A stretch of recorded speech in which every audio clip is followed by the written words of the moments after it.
Hey, name's Andivar. Welcome to Criminality, the meeting place for the American Mafia. They wreak havoc and destroy people on a daily basis.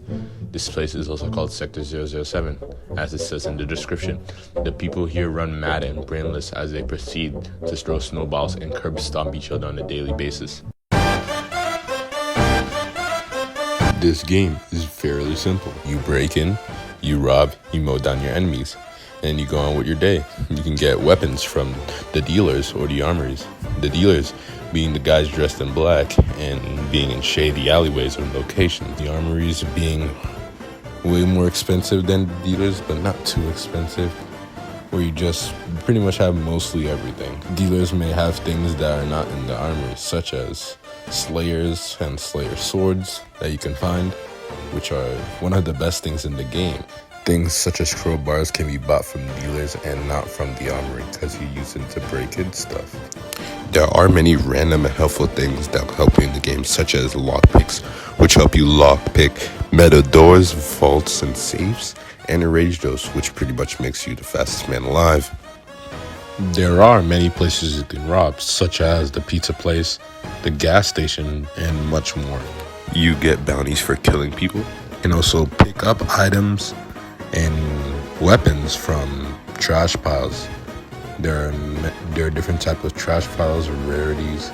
There's white, there's green, there's red, and there's gold. Gold being the best, red being the second best, and further down. In the subway, there's a place called Vibe Check. You go into the elevator, and then you go to the main lobby. You go inside, you wait for piles to spawn, and sometimes you'll get golden, mostly red. Ended up getting garbage on this one because criminality is just so cool.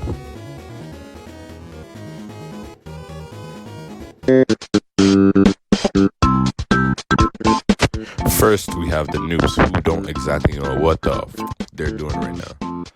Second, we have the pros, the guys who rock tier 2 armor and guns.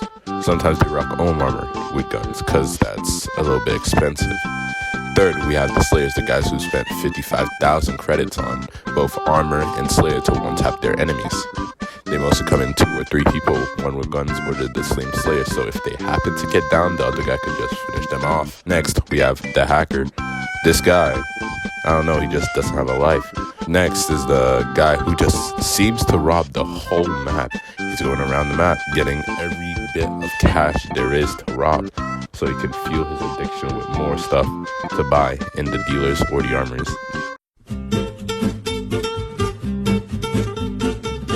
This game has 3 game modes: beginner casual, casual, and standard. Beginner casual is pretty much the watered down version of standard, but it's level locked.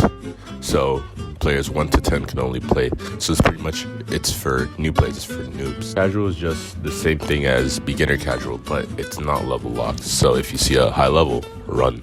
Standard is for people who bought Criminality before it went free, and people who bought the Prime Game Pass. This is pretty much normal Criminality before it went free. You get EXP from killing people, you get money from killing people. It's also more intense than casual and be casual. It also has less players because of how intense it is for new players. There's no end to this game, it's just touching less grass at this point. The higher levels will always be looking down at the lower levels, as the lower levels try to climb their way up to the godly type of side. Do whatever the hell you want. Oh yeah, and comment yes for the algorithm.